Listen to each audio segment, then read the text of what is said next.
friends, Francesca here, back with another form focus. And today's form focus is short and easy. Today we're going to be looking at the bicep curl. And I know, again, you're thinking, the bicep curl, you can't get more straightforward and simple than that. And you're right, that's true, just like last week with those front and lateral raises. But just like last week's post, the bicep curl is really all about the details. And when I say details, I'm talking about the stabilizing muscles of the bicep curl. What stabilizing muscles, you may ask? Well, first of all, your core, that first leg of the tripod table of our body functionality. And secondly, your scapula. Those are those stabilizing muscles. Those third leg of the tripod table, right? Scapular mobility, stability, and strength. Those two areas are the stabilizing muscles involved in performing a bicep curl. And if we do not have those engaged, if we don't have the strength and stability within those two areas, we run the risk of not only injuring ourselves, but shortchanging ourselves, right? Because then we're not allowing the bicep to get the most work. We're cheating, in essence. And who wants to do that? If we're putting in the time, we want to reap the benefits. So, core engagement, if we do not have our core engaged, set, rock solid, right? We don't have the foundation, the stability to perform the movement, and we end up swinging, right? I'm sure we've all seen this in the gym, right? Elbows are flying and we're swinging. We're not strong, we're not stable. We run the risk, most definitely, of injuring that low back as well as some other muscles, depending on how vigorously you swing. If we do not have the stability and the strength in our scapula to stabilize the arms and the upper body, right, we then do not have the ability to use the correct muscle to its fullest extent, and we end up using other muscles instead, most likely our shoulders, right? So if we don't have that scapula, rock solid, the back, stabilizing this movement, we end up rounding the shoulders and using this type of movement. Now I'm over-exaggerating, obviously, but how many times, right? We load up that weight and we round forward to get it up, right? I've lost that stability, that structure in my body. It's broken down, and then I'm not getting all I can out of my bicep curl. And I don't know about you, but when I take the time out of the busy day and my life and my work and my family to work out, I want to make sure that I'm getting every bang for my buck, right? So today I want to take you through how to set up and execute a proper and good structured bicep curl. I'm going to go over a standard bicep curl, a hammer curl, and a Y curl done with dumbbells. Right, so what is the setup? If we know we need to have a strong engaged core and we know we need to have our scapula, what does that look like? Okay, and the great thing about the setup for any type of bicep work is it's going to be the same. Right? You're always going to have those shoulders down and back, slightly retracted, scapula engaged, and a good strong core engagement. What will then change is whatever apparatus you're using, right?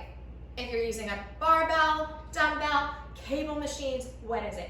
That will change as well as your hand position.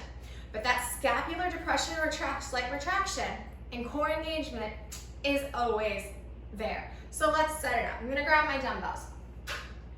So I'm going to set up in a nice athletic stance. My knees are going to be soft. I'm going to draw those shoulders down and back, and I'm going to squeeze them slightly together. I'm not in a full-on retraction, right? I'm just slightly engaged here. Soft knees, belly button's drawn in and out, okay? I'm solid.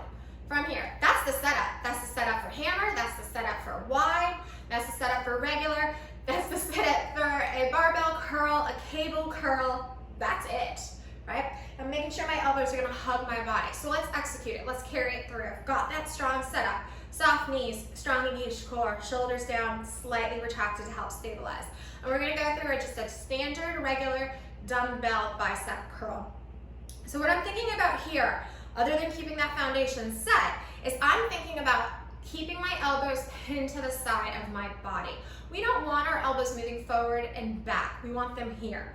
All I'm gonna do now is I'm gonna have that nice flexion through the elbow. I'm gonna stop about 3/4 of the way up, folks. I'm not going all the way up. This disengages the bicep. I wanna keep that bicep under tension, so I'm going about 3/4 of the way up, and then I will slowly lower after pausing at the top. okay? So shoulders down, core's engaged. Again, I'm gonna come up, stop about 3/4 of the way, pause, and then slowly with control, lower it back down, right? So notice, I am not swinging, right? My shoulders aren't rounding forward, I'm not hunching. I'm keeping a nice, strong, neutral movement, right? That's your standard dumbbell curl. It would look the same if I had a barbell in my hand, right? Barbell makes it a little harder to keep those shoulders rounded back, but you gotta do it. Elbows pinned, and I come up. So imagine a barbell there, right? And it would be here. Again, 3/4 of the way up, and down, using that breath to help, right? If I had it, by chance, attached to the cable machine, same thing, right? It would be here, elbows pinned, not moving, strong. Bicep curl in terms of a hammer curl.